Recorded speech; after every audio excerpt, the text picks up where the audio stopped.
نہیں تو کل صحیح پڑھیے ہم بھی مدینے جائیں گے۔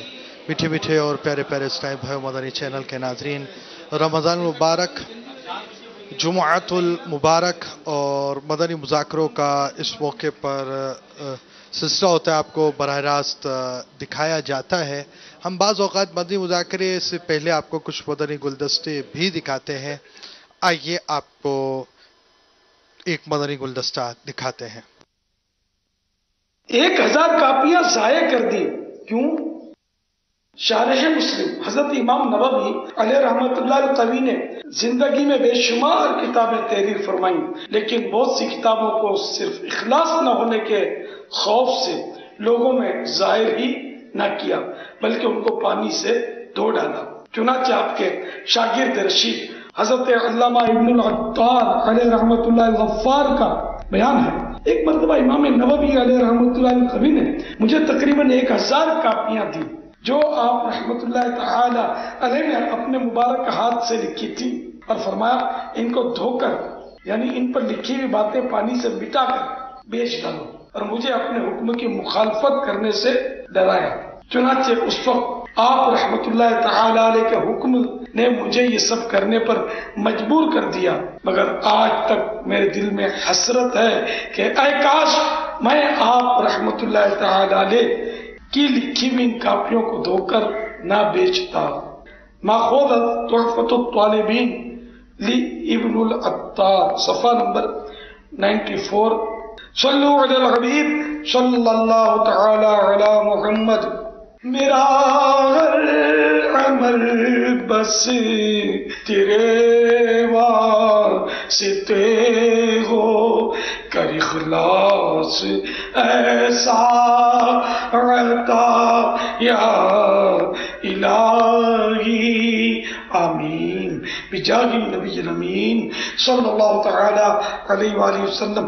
صلو علی الحبیب صلی اللہ تعالی علی محمد۔ مدنی چینل کے ناظرین، عالمی مدنی مرکز فیضان مدینہ کے حاضرین، امیر اہل سنت کے مدنی مذاکرے اور اس طرح اپنی حکایت وغیرہ دیکھی، اور آپ کے مختلف موضوعات میں سے منتخب موضوعات، مدنی مذاکرے اور اس کے ساتھ آڈیو بیانات، آپ کے سلسلے امیر سنت کی کہانی انہی کی زبانی، اور اسی طرح مختلف جو آپ کے سلسلے اگر آپ کو ایک ہی جگہ دیکھنے ہوں تو www.ilyasqadri.com کے ذریعے آپ یہ چیزیں حاصل کر سکتے ہیں۔ اس طرح کی حکایتیں بھی آپ کو ملیں گی، اور اس کے ساتھ امیر سنت کے اپنے جو لکھے ہوئے سوشل میڈیا کے لیے ٹیکس ہیں وہ اگر آپ کو ایک جگہ چاہیے، امیر سنت کے مختلف رنگ برنگے مدنی پھول، تنظیمی مدنی پھول اور بہت ساری چیزیں اگر آپ کو چاہیے، سرچ آپشن کے ساتھ آپ www.ilyasqadri.com پہ آ سکتے ہیں، اور اسی طرح آپ امیر سنت کے موبائل اپلیکیشن کے ذریعے بھی یہ دیکھ سکتے ہیں۔ آئیے آپ کو ایک اور حکایت ہم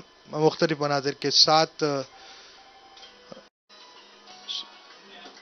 ہمارا مدنی مذاکرے کا سلسلہ الحمدللہ۔ اما بعد فاعوذ باللہ من الشیطان الرجیم، بسم اللہ الرحمن الرحیم، الصلاۃ والسلام علیک یا رسول اللہ وعلی آلک واصحابک یا حبیب اللہ، الصلاۃ والسلام علیک یا نبی اللہ وعلی آلک واصحابک یا نور اللہ۔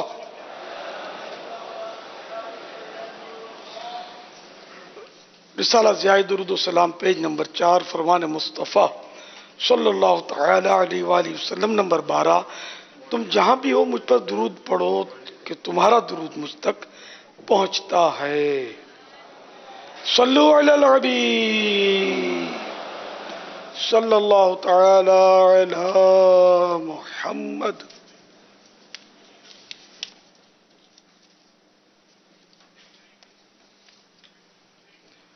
ہمارے پیارے آقا آج رمضان مبارک کی 9 تاریخ ہے، 9واں روزہ رکھ کر عصر پڑھ کر عاشقان رمضان عالمی مدنی مرکز فیضان مدینہ میں جمع ہے، مدنی مذاکرے کا سلسلہ ہے۔ اب سوالات کیجیے، اور سوال کا جواب وہ بھی ثواب دے پاؤں یہ ضروری نہیں،